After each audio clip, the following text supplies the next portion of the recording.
Let's talk about exceptions under section 499. This section includes 10 exceptions. Let's discuss these one by one. First exception is that if the imputation is true and be published in the interest of the public, it will not amount to defamation. So there are two conditions. First, imputation must be true. Second, publication of imputation must be for public good. Both of these conditions must be fulfilled for this exception to apply. If any one condition is not satisfied, this exception will not apply. Let's take an example. Mr. A was convicted by a court in a cheating case. After completing his sentence, Mr. A contests election. Mr. B from the opposition party alleges in his speech during a public rally that Mr. A had been convicted of cheating in the past and that people should not vote for him as he is not trustworthy. Here, Mr. B has not committed the offense of defamation, as what he said was true and was said in public interest. People should know the background of the candidate before voting, right? So it is public interest. Let's move to exception number 2. Exception 2 deals with the conduct of public servants. We know that public servants are entrusted with certain powers to effectively discharge their duties. Now, since public servants work for the welfare of the public has a right to express their bona fide opinion with respect to the conduct of the public servant in discharge of his public functions. For example, if a person accuses a jailer for mistreating prisoners and for poor sanitary and medical conditions, then it will not amount to defamation if the accusation was made in good faith.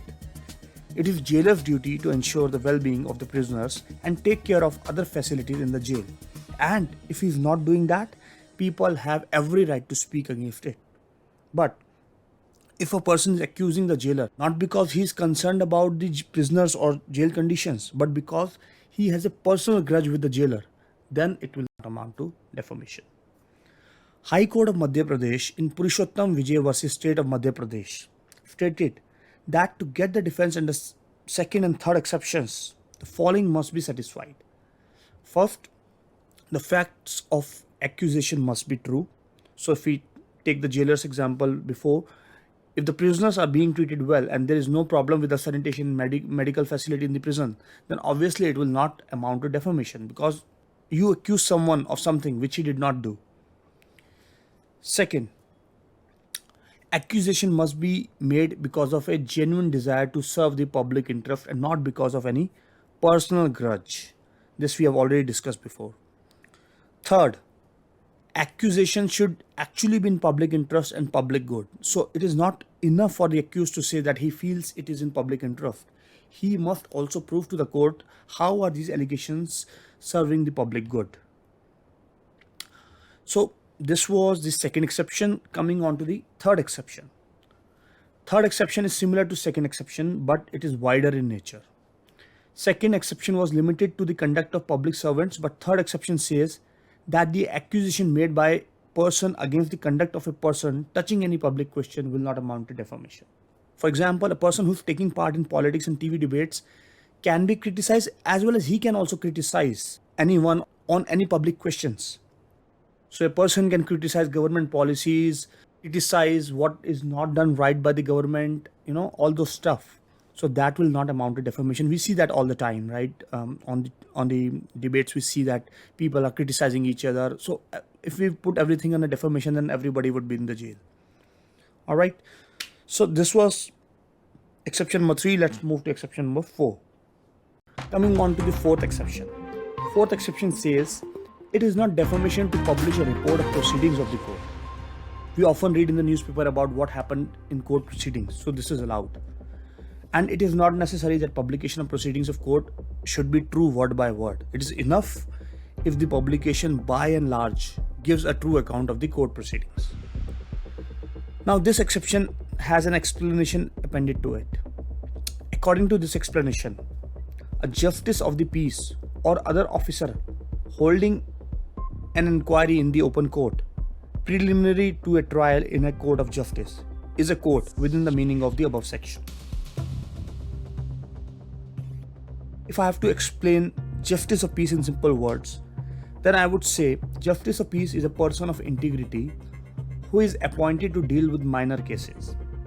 He does not need to have legal qualifications, but he is generally a person of respected social status. So according to the explanation, even the justice of peace will amount to court for the purpose of this section, and also includes any person holding an inquiry in the open court before the trial. Fifth exception says that it will not be defamation to make an opinion on the merits of the case which is already decided by the court. That means if a person says, "Oh, the court is wrong in deciding this. Oh, the court failed to consider this aspect," then it will not amount to defamation. Likewise, any opinion made on the conduct of the party or witness in such court proceedings will not amount to defamation. Let's look at some illustrations relating to this exception as given in the code. Illustration A. A says, "I think Z's evidence on that trial is so contradictory that he must be stupid or dishonest." Here A is within the exception if he says this in the good faith, because the opinion which he expresses with respect to Z's character appears in Z's conduct as a witness and no further. Right? So he is not calling Z stupid or dishonest as a person, but in respect to Z being a witness. Illustration B. If A says, "I do not believe what Z asserted at the trial because I know him to be a man without veracity," A is not within this exception because the opinion which he expresses of Z's character is an opinion not founded on Z's conduct as a witness. I hope this is clear. Sixth exception. Now suppose someone writes and publishes a book. So is it necessary that people must like it and say good things about it? Of course not. People can give their own reviews. And if someone gives negative opinion about the book, then it will not amount to defamation. Same applies to online courses, speeches, art, painting, singing, dancing, acting, or any other type of work where the author submits his work for the judgment of the public. Also, if a person negatively comments on the character of the person, it will not amount to defamation, so far as his character appears in such performance. For example, a person reads a book written by Chetan Bhagat. She did not like the book and commented that Chetan Bhagat is a worst writer she has ever seen. Now, this will not amount to defamation because she called him worst as an author and not made any personal attack on him. Clear? Now, there can be situations where author may say that I never submitted my work for public judgment, and the one who is negatively commenting on my work is criminally liable to be punished for defamation. So how will the court know whether the author has submitted his work for public judgment or not? So for this, there is an explanation appended to this exception 6. This explanation talks about how can a person submit his work for public judgment. It prescribes 2 ways. First, submitting his work for public judgment expressly, like a person specifically asking for feedback on his work either verbally or in writing. That means he is submitting his work for public judgment. Second, submitting his work for public judgment impliedly, like a person asking for a feedback on his work through his conduct. For example, if a singer sings in a concert, it is implied that he is submitting his singing to public judgment, even if he has not specifically asked for any feedback. Similarly, if a chef is working in a restaurant, he is submitting the food prepared by him for public judgment, and if any customer complains about his food, it cannot amount to defamation.